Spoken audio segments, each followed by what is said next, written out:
Welcome back to Protecting and Preserving Wealth. I'm John Gay. I'm joined by Alex Corey and Bruce Hosler of Hosler Wealth Management. Hello, gentlemen.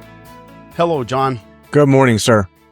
All right, so today we're talking about in-kind Roth IRA conversions when the market dips. And we've seen a lot of volatility lately. Of course, this year with the Iran war, the stock market and S&P experienced a large dip in value. We're talking 9.2%, and for many stocks, even more than that.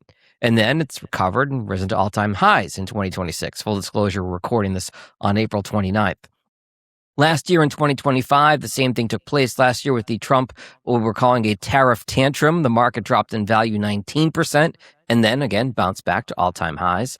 And for many investors, volatility is scary. It's psychological. But for you guys and your clients, I know you look forward to it.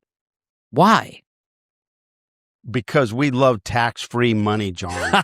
Good answer. And this is the great opportunity to take advantage of a dip in the market. So when we talk about an in-kind Roth conversion, we're taking the actual investment inside of the account and we're transferring that in kind to the Roth IRA. So for example, let's just say NVIDIA stock. If you hold NVIDIA stock in your IRA, it's been growing, and then the market has a correction of 10%. Let's say it comes down 10%. We can take that NVIDIA stock in kind and move that over to your Roth IRA without selling it. So that's the in-kind Roth conversion. And now when the market recovers, that growth grows back up inside of the Roth. So I want you to think about this. We had a 10% drop in value. So that's 10% that dropped. It converted over and then it recovered that 10% back in the Roth. That's a 20% move on the amount that you convert to a Roth this year. So let's imagine that we did the tax plan and you need to convert $100,000. So we got 10,000 down in value in NVIDIA. We got a conversion and then we recover $10,000 in value.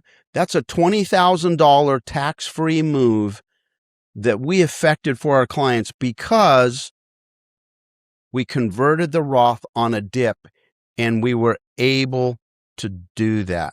I want to make sure I'm following here, Bruce. So again, $100,000 drops to $90,000, 10% dip. We're saving that 10% because when we do that conversion, we're not paying the taxes on that 10,000. Yeah, we only recognize 90. Yep. And then when it bounces back up to 100, that 10,000 is then tax-free because it's in the Roth. So that's where the 20,000 comes from, is 10,000 twice. Correct. And they have the full 100,000 tax-free in the account, but they only converted 90,000 and it was higher before. So by being ready with our finger on the trigger, we're able to make the Roth conversion timely on a dip in the market. Now, Alex, let's just talk about this. What does history tell us about dips in the market and the S&P 500 every year? And John, we have a slide that we'll provide that shows this history. Alex, go ahead and talk about that from Guide to the Markets. So on average, every year, the market dips about 14 to 15% on average. Now we've seen 9.2% this year. So on the S&P. On the S&P, correct. Yes. So these are the opportunities we look for at least once a year. We have that one chance potentially to make this happen. Now it's not guaranteed to happen every year, clearly, but we want to be ready for the time if that event does happen. And it happened again in March like it did in 2025. Okay, so we've talked about the concept of how to do this, but what are the best IRA assets to convert to a Roth IRA during a dip? So what you want to look for in your portfolio are going to be your growth assets. So your stocks, your ETFs, mutual funds that are all designed to be invested in the stock market. Those are the ones that typically experience the most volatility, where there's a big drawdown, and then typically they will recover. So those are the ones you want to look for. You can sort through your portfolio worst to best, and you can see what's lost the most value. And those are the ones you really want to consider making your conversions for, because again, if you believe long-term the market goes up, those generally will appreciate on the Roth side instead of just being down in your IRA side. That's what we want to focus on. And not all kinds of accounts can do this. Now, we're talking about IRA accounts that are holding individual stocks or ETFs or even a mutual fund.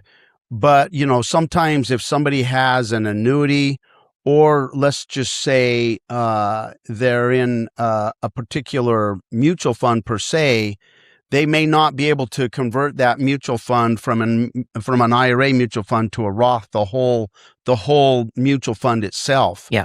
So frequently it favors a brokerage account that holds these inside of an IRA brokerage account. That's probably some background that our listeners should know about. That's fair, Bruce. What steps do IRA owners need to take or prepare for in order to take advantage of this strategy before the market dip happens? There's a couple of things. Number one, if the client is old enough to have an RMD requirement, a required minimum distribution, if they're 73 or older, they have to take out the RMD before they can do a Roth conversion. The first distribution of the year has to be the RMD. And if they get that backwards, there's penalties. It's a mess. Yeah. You don't want to do that. So you have to get your RMDs out. So we tell people, look, don't wait till the end of the year to do your RMD. Take your RMD out in January or February. Get that out of the way.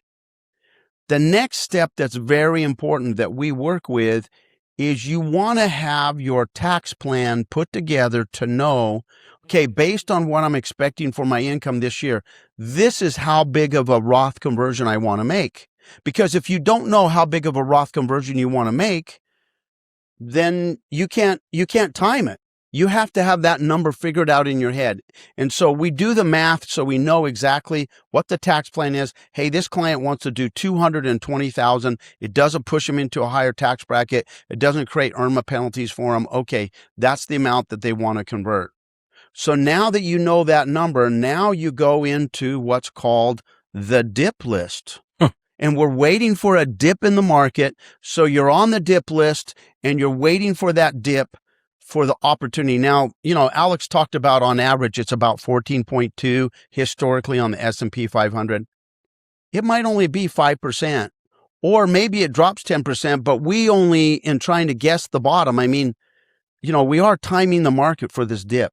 So we're trying to do the best we can. But even if you get a 5% dip and it moves over and 5% back up, that's a 10% on sale that you made on your Roth conversion because you did it on a dip. Now that's not so big. Let's say it's 100,000. So, okay. Yeah, Bruce. Okay. So I got $10,000, tax-free in my Roth this year. But John, if you compound that for 10 years, and then you compound the growth in that Roth IRA on that 10,000 for 10 years, all of a sudden it starts to become really big numbers, and it makes a difference for our clients on doing that. So you have to get your RMD out. You have to do a tax plan. You have to know how much you want to convert. You have to have your finger on the trigger, ready to pull that conversion to move that particular, and you have to decide what position you're going to move over. So you have to have positions, ETFs or stocks in your IRA portfolio ready to do in-kind conversions. Now, normally we like to do that with the custodians that have IRA brokerage accounts because we can do that very timely. If you have an IRA annuity, you can't do this. Okay. It's not very favorable. So you have to have the right kind of account to be able to do this with. And then also, you have to worry about the taxes. Yeah. So if you're going to have to pay some taxes, where are you paying those taxes from? Are you making estimated tax payments? Are you taking another distribution? So we have another strategy that we use, which we call the November list. So maybe we're converting right now while the market's down, we're converting 100,000, but we got to pay the taxes. We don't want to pay the taxes right now. We want to wait and let the market recover all the way till November. Let that IRA grow all the way to November. And then at the last second in November, we take out the taxes and we pay them directly to the IRS. And when we do that, the IRS treats that payment like, oh, you made it in equal payments because you withheld it out of an IRA. Even though we didn't make it till November, we got all the growth on those taxes all the way through the year. And then we pay it at the last second in November, and the IRS says, oh, well, you don't have any estimated tax payments to make. You don't have any penalties that you owe. Everything is hunky-dory. And our clients love that because you know why? They didn't have to come up and lick a stamp or write a check or mail an estimated tax payment. So they come in and they say, Bruce, you're paying my taxes for me this year. And I I'm using their money, but yeah, we'll pay their taxes for them in November. They love that. And why are we paying it out of the taxes? Because some people will say, Bruce, it's a better tax strategy to pay it out of a taxable account. Well, if you have a taxable account and you want to do that, then you have more of your IRA that can convert. But if your problem is you have $3 or $5 or $6 million in an IRA and you're trying to get that IRA down, you may consider paying some of the taxes out of the IRA itself. And we do that on the November list. So that is a whole strategy during the year for doing an in-kind Roth conversion when the market dips. The November list sounds a little bit less insulting than the dip list, which I might have been on in high school. So, yes, some people have mistaken the dip list. They're like, oh, well, I'm not sure I like that name, Bruce. But we're looking, the market dip list, that's what we should call it. We should, for sure. And I want to go back to what you said about the compound. I think it was Einstein who said compounding interest is the eighth wonder of the world. Nobody can time the market perfectly. We know this. However, everything that you can maximize in this, every little bit, as Bruce said, you compound it over years and years. It may not seem like a lot of money right now, or maybe you didn't time the market exactly right, but that is going to just exponentially help you over the years to come. Alex, you've been working with me. We're in your 6th year now, 2026. You started in 2020.